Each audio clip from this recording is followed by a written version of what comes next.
बिस्मिल्लाहिर्रहमानिर्रहीम। अस्सलाम वालेकुम। उम्मीद है कि आप लोग खैरियत से होंगे। आज की वीडियो में मैं आप लोगों के लिए बहुत ही ज़बरदस्त टिप्स एंड हैक्स लेकर आई हूँ, जो कि आपकी लाइफ को बहुत ही ज़्यादा आसान बनाएंगे और आपकी टाइम की भी बचत करेंगे। तो छोटी छोटी टिप्स को हम अपनी लाइफ में अगर इसको शामिल कर लेते हैं ना, तो हमारी लाइफ बहुत ही ज़्यादा ईजी हो जाती है और बहुत ही ज़्यादा आसान हो जाती है। तो शुरू करते हैं अपनी टिप्स नंबर 1 मेरी ये है कि इस तरह से जो हमारे स्क्वीज़ बॉटल जो है ख़ाली हो जाती है ना, तो हम इसको रिफ़िल जब कर रहे होते हैं तो एक बात का आपने ख़्याल रखना है कि जैसे ये केचप है तो और यहाँ पर मैं मायो भी डालूँगी, तो इसी तरीके से हम 75% है ना इसमें शामिल कर देंगे और 25% जो रह गया है ना इसमें, तो हम इसमें पानी शामिल करेंगे। क्योंकि ना बच्चे बहुत ही ज़्यादा जल्दी जब उनके सामने स्क्वीज़ बॉटल पड़ी हुई होती है ना, तो वो निकालते हैं और ये इतना कोई थिक है ना ये मायो कि इसमें बग़ैर पानी के आप इसको स्क्वीज़ कर ही नहीं सकते हैं, ये निकलता ही नहीं है।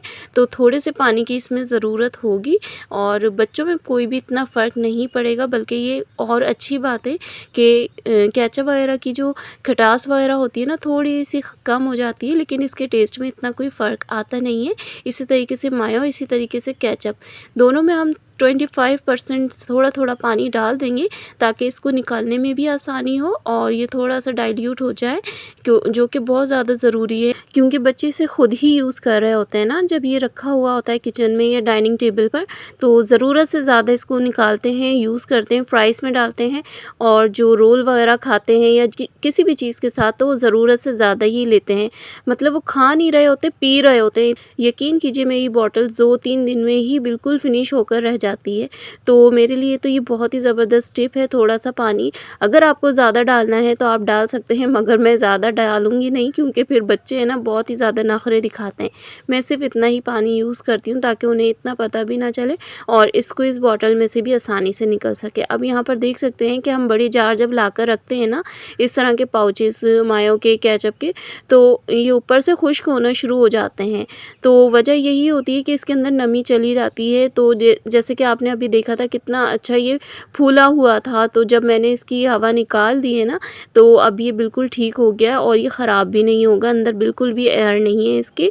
आप लोगों ने एयर निकाल कर ही रखनी है, फिर चाहे आप फ्रीज़र के या फ्रिज के बाहर भी रखेंगे तो ये ख़राब नहीं होगा। क्योंकि अगर हम पाउच को खोल देते हैं ना, तो फिर ये ख़राब हो जाता है बाहर रखने पर। अक्सर इसके अंदर है ना ज़्यादा खटास बढ़ जाती है या फिर है ना एक स्मेल सी आना शुरू हो जाती है अगर हम बाहर ही छोड़ के रख देते हैं ना, मतलब विदाउट फ्रिज इसको यूज़ करते हैं, तो इस तरीके से हमें एक स्मेल आ जाती है और इसमें थोड़ी सी खटास जो है ना ज़्यादा बढ़ जाती है। आते हैं नेक्स्ट टिप की तरफ। तो ये भी बहुत ही ज़्यादा ज़बरदस्ती है कि अक्सर हम चॉपर में मसाला तो बहुत ही आसानी से पीस लेते हैं ना, और हम लोग के लिए आसानी हो जाती है। मसला जब आता है जब इसके ब्लेड साफ़ करने की बारी होती है ना, इसके इतने छोटे छोटे से पॉइंट बने हुए होते हैं, इतने छोटे छोटे से स्क्रू इसमें लगे हुए होते हैं कि इसमें से निकालना है ना, जितनी भी चीज़ें मसाला वगैरह गया होता है, वो बहुत मुश्किल होता है। अक्सर मेरी फिंगर है ना इसमें कट जाती है जब भी मैं इसकी सफाई करती हूँ ना। तो आपने पहले तो इसको सिंक में नहीं डालना सारे बर्तनों के साथ, आपने इसको बिल्कुल थोड़े से टाइम में इसको आराम से अलहदा इसको मतलब साफ़ करना है। और टूथब्रश से कर लेना तो बहुत ही ज़्यादा आसान हो जाता है। आपका 100% आपका ये जो डर होता है ना कि आपकी फिंगर जो है कट जाएगी, ये चीज़ ख़त्म हो जाती है और बिल्कुल कोने कोने में जाकर है ना ये सफाई कर देता है और आपका ये कटर बिल्कुल ऐसा हो जाता है, बिल्कुल फ्रेश ना, बिल्कुल साफ़ सुथरा, ऐसा लगता है बिल्कुल आपने न्यू ख़रीदा हो।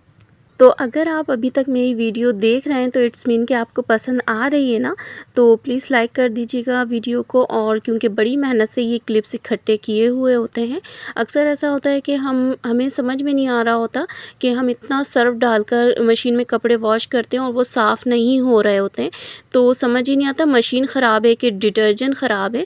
तो आपने इस तरह से चेक करना है कि अगर आप इस तरह से पकड़ के यूँ निकालते हैं और एकदम आपकी शर्ट या आपकी पैंट या जो भी चीज़ होती है, कपड़े आपके हाथ में आ जाते हैं ना, तो इसका मतलब ये है कि आपकी मशीन ख़राब है, बेल्ट वगैरह लूज़ है। और अगर पकड़ने पर इतने उलझे हुए कपड़े आपके हाथ में आते हैं और हर कपड़े को आपने अलहदा करना होता है, ज़बरदस्ती आप कर रहे होते हैं अलहदा, तो इट्स मीन ये कि आपकी बेल्ट और आपकी मशीन बिल्कुल परफेक्ट है, आपके डिटर्जेंट में कोई ख़ामी है। तो आपने अपना डिटर्जेंट चेंज करना है, जो भी सर्फ वगैरह आप यूज़ करते हैं ना, तो वो आप चेंज करके डालें। इंशाल्लाह फिर आपको 100% आपको क्लीन कपड़े मिलेंगे अपने। तो आते हैं नेक्स्ट टिप की तरफ। तो ये भी बहुत ही ज़बरदस्त ही है। अक्सर हमारे पास थोड़ी सी क्वांटिटी में दही होता है तो हम उसे फेंटना नहीं चाह रहे होते हैं, मतलब फेंटना तो चाह रहे होते हैं, किसी बाउल वगैरह में नहीं डालकर फेंटना चाहते। तो इसके लिए बहुत ही आसान सी टिप यही है कि आपने उसी शॉपर में रख के और बीटर से इस तरीके से फेंटना है, तो आपका दही भी फिट जाएगा, आपका बाउल या बर्तन वगैरह भी गंदा नहीं होगा। क्योंकि क्वांटिटी इतनी होती है तो हम यही सोचते हैं कि छोड़ो ऐसे ही डाल देते हैं, और जब डालते हैं ना तो वो लम्प्स बन जाती है, चाहे रायते में हो चाहे सालन वगैरह में हो। आते हैं नेक्स्ट टिप की तरफ। तो यहाँ पे इस तरह से कंटेनर लेने हैं आपने, फूड कंटेनर जो होते हैं ना, ये बॉक्सेस वगैरह, तो इसको इस तरह से कट करना है। चाहे तो आप मार्क भी कर सकते हैं, मार्क लगा लें तो ज़्यादा बेहतर है। मैंने इसी तरीके से इसको कट कर लिया है। आगे से मैंने इस तरह से इसका एक पार्ट निकाल दिया है, आपने पीछे से भी निकालना है और ये हैंडल की तरह इसमें बना लेना है। अब आप चाहें तो इसको इस तरह से, जैसे मैं आपको बता रही हूँ, किसी भी पेपर वगैरह से इसको अच्छे से रैप कर सकते हैं, या फिर आपने कोई भी फैब्रिक लेना है और इसको आप चाहें तो अलग-अलग करके भी आप इसको इस तरह से रैप कर सकते हैं, तो इससे ज़्यादा अच्छी फिनिशिंग आ जाएगी पेपर से। या कोई भी गिफ्ट पेपर वगैरह दूसरा लेते हैं आप कलरफुल, तो उस तरह से। तो कहने का मकसद ये है कि अगर आप इस तरह से करेंगे ना तो लास्ट में आकर आपको थोड़ी सी परेशानी ये होगी कि ये आपस में जॉइन मुश्किल होगा, जॉइन करना है ना आपस में, इसको थोड़ा सा मुश्किल होगा, ये इतनी अच्छी तरीके से जॉइन होगा नहीं। तो यहाँ पर शो ऑफ करवा दूँगी ताकि आपको जो पसंद हो आप उसको अच्छी तरीके से फॉलो कर लें। तो यहाँ पर देख सकते हैं मैंने स्टेपलर की हेल्प से इसको अच्छे से यहाँ पर इसको रैप कर लिया है। आप चाहें तो टेपिंग वगैरह भी यूज़ कर सकते हैं या फिर UHU भी। तो देखिए ये मसला एंड में आ रहा था इसके कि ये आपस में जॉइन नहीं हो पा रहा था। तो यहाँ पर फिनिशिंग तो इसकी बहुत ही ज़बरदस्त आ गई थी, कॉर्नर्स वगैरह कितने अच्छे निकल कर आए थे, लेकिन एंड में ये मसला हो रहा था।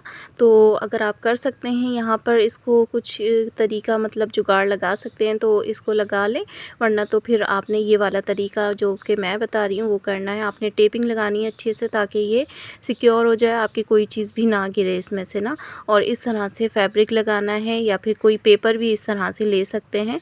तो आपने दोनों ही चीज़ें जो आपको पसंद हो वो लगा लीजिएगा, मगर इसको जॉइंट ज़रूर कर लीजिएगा पहले ही, वरना तो आखिर में आपने देखा था थोड़ी सी मुश्किल हो गई थी, तो वो मुझे खोलना पड़ा था, बल्कि हाँ वो मुझे खोलना ही पड़ा था। तो इस तरह से अब आप रिबन ले सकते हैं इसको, और रिबन को पहले नॉट बांध लीजिएगा ताकि ये अच्छे से आपकी बार बार खुले नहीं इस तरह से हाथ लगाने पर।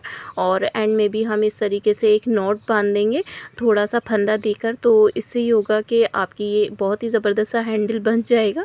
आप फिर इसे कहीं पर भी आसानी से यूज़ कर सकते हैं और बहुत ही ज़बरदस्ती और बहुत कलरफुल आप इसको बना सकते हैं। अगर आपके पास बहुत ही प्यारे फंकी प्रिंट्स के फैब्रिक हो या फिर आपके पास शीट्स हो, गिफ्ट पेपर हो, कोई भी चीज़ हो ना, आप इसको बहुत ही ज़बरदस्त सा बना सकते हैं।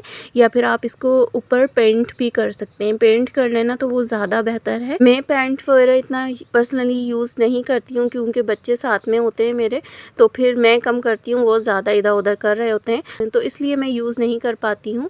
और आप इसमें डिफरेंट तरह की हर चीज़ इसमें ऑर्गेनाइज़ कर सकते हैं। यहाँ स्पून है, मैंने स्पून भी रख के दिखाए, रिमोट्स दिखाए हैं। स्पेशली मैंने ये रिमोट्स के लिए ही बनाया था कि मैं इसे टीवी के बराबर में ही लगा दूँगी, लेकिन वहाँ पर अभी मेरे पास कोई भी कील या कोई भी हुक वगैरह नहीं है कि मैं उसके ऊपर हैंग करके आपको दिखाऊं।